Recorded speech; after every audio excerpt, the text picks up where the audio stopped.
My name is Marybeth Norton, and I'm an interior designer here in the Palm Springs area. I started working for Arthur Elrod Associates when I was 19 years old, and Steve Chase was a part of that firm at the time. I was young and naive and very lazy. My parents wanted me to go away to school, and I said no. And I walked in the door and I said, I want to work here. I will sweep your floors. I will take your mail. I will do anything, but I want to work here. And they hired me. And I started answering phones, and that's the best way to get into any firm because you get to know the clients, you get to know the whole operation, and it was fantastic.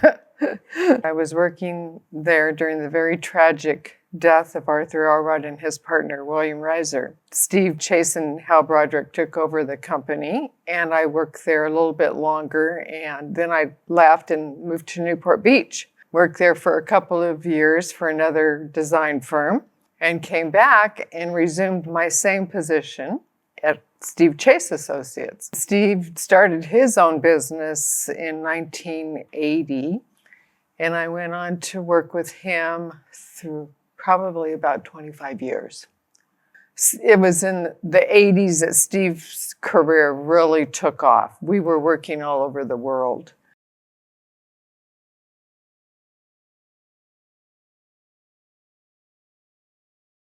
The first project that he assigned to me as sort of a project manager, because I came back as a receptionist again, and then he grabbed me and said, no, it's time to start project managing.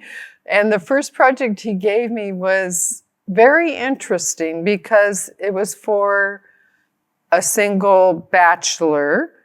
This man was very interesting because he had several projects he had already worked with Arthur Elrod on a home in Idaho where he lived. That was his base. He wanted me to help him do the interiors of his Learjet. And so I got my first flight in a private jet at age, early 20s, I guess by that time. And no one had ever been on a private jet. It was a Learjet, and he said, let's go to Arizona and let's figure this out. So we flew to Arizona. He says, do you want to take a military takeoff? And I said, well, of course.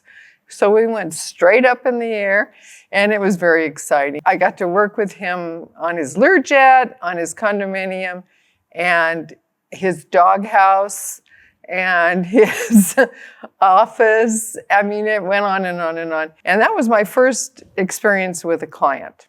And Steve was very nice because he let me sort of, project manage that job to the point of being very good friends with the client at the end. And it was a great first project.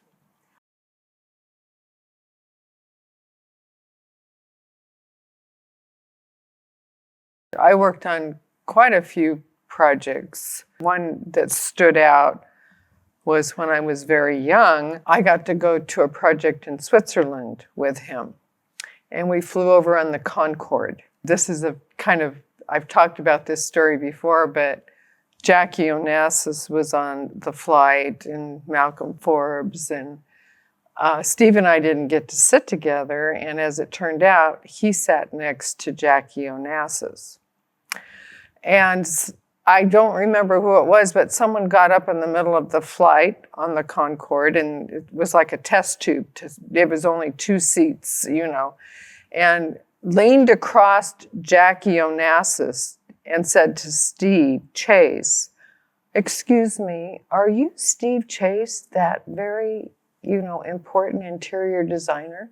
And of course, Steve had to repeat that story numerous times because this person was leaning over Jackie Onassis to ask who he was. This was a real pivotal point for me because I had never been across the ocean. I'd never been to Europe. Started out in New York and stayed at the Plaza Hotel, and then we got on the Concorde and we flew into Geneva. This project was very secretive, and it was very James Bond. You would drive in underneath a mountainside, and no one knew what was underneath there. Steve didn't even know where his financial means came from, but we soon learned that he was the finance minister of Belgium, the country, but he didn't want anyone to know.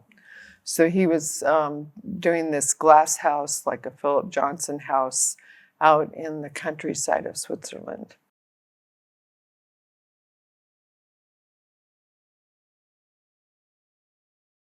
Annette Lerner's project came about because Steve had done a condominium for her locally, and he convinced her that she needed to do a custom home from the ground up because she was starting to amass a nice art collection.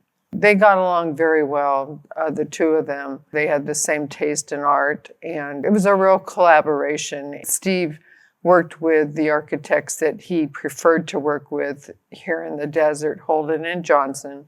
Then they brought in their architect from the East Coast, Jerry Harpole. So there was a real collaboration on that home, and it was quite successful and entered the pages of Architectural Digest.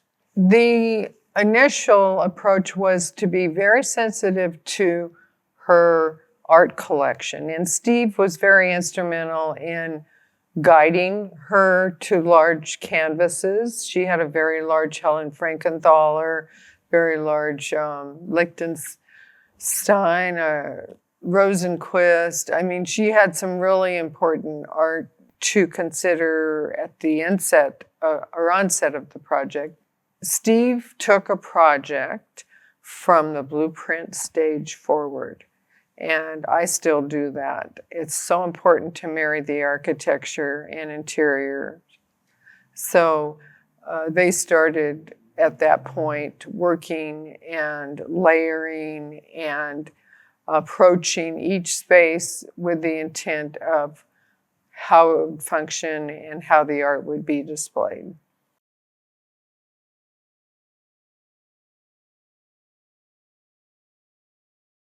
What starts the story of any project is the architecture. That's the beginning of the book. Steve always took that into consideration at the very beginning, and also the surroundings and where the project was. He didn't want to walk into a home that looked like it was in the city when in fact it was in the country. He didn't want to walk into a home that looked like it belonged in the islands when it didn't. It was all about appropriateness, and knowing that about his aesthetic, I think we were dispatched to carry that through and to start that. And I think it started with a palette, a scheme we call it. Steve never did color boards, really. He did renderings from time to time if the client wanted them. But he usually started with a fabric scheme. He let the client touch and feel the fabrics. He let them envision what those would do in the room on what piece of furniture. He designed a lot of the furniture. I still do the same thing because you want everything to be appropriate to the project.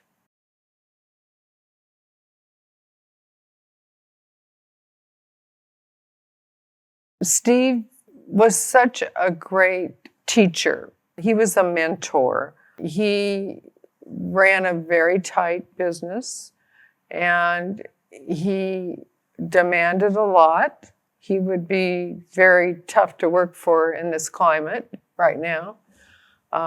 He wasn't politically correct. He taught us not only how to deal with clients, but his design approach was so specific and so complete, and detail was at the forefront. Steve was very involved. He wanted the design approach in each project to be his, because that's who was hired. You know, he was the one that they were hiring. He was the star. I worked a lot behind the scenes, but Steve was the star, and he was very autocratic in his approach for design and running a company.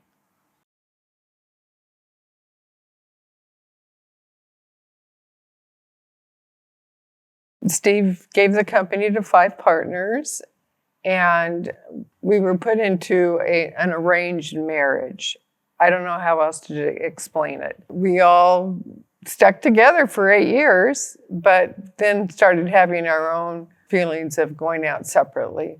2 of us, I would say, were very successful. One of the girls passed away. The other one wanted to be more in a project manager. The male partner had his own success, and I had my own success.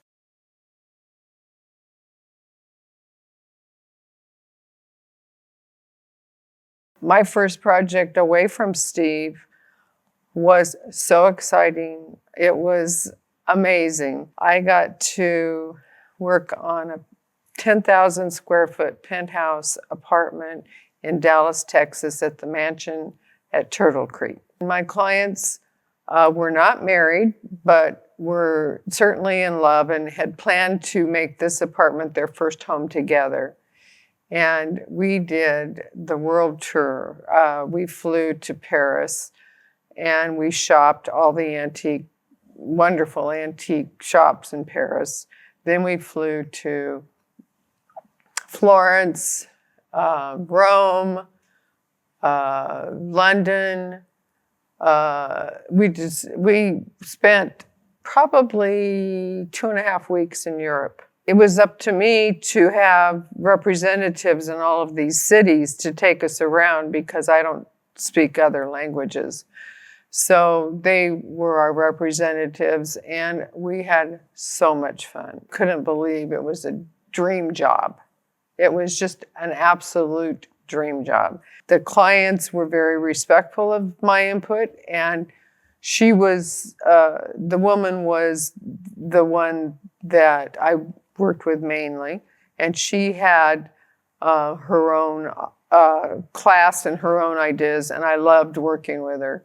She was amazing. She was a socialite in Houston, Texas.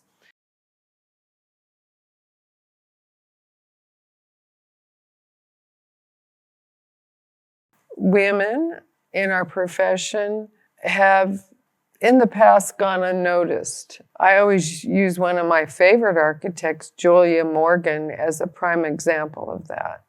She was an amazing architect, and she had such a collaboration with William Randolph Hearst on Hearst Castle, and that's what she's known for, but she did so many other things that she's not known for that she should be. I think of the women architects and the women designers. I mean, there certainly are the Dorothy Drapers and the Frances Elkins and all, the early women, but they were socialites to begin with. That's how they got their commissions. It was just beginning, I think, in the early 70s to welcome more women into our profession. I think of Rose Tarlow in Los Angeles, Nancy Corzine. They both had their showrooms, and Steve frequented them often.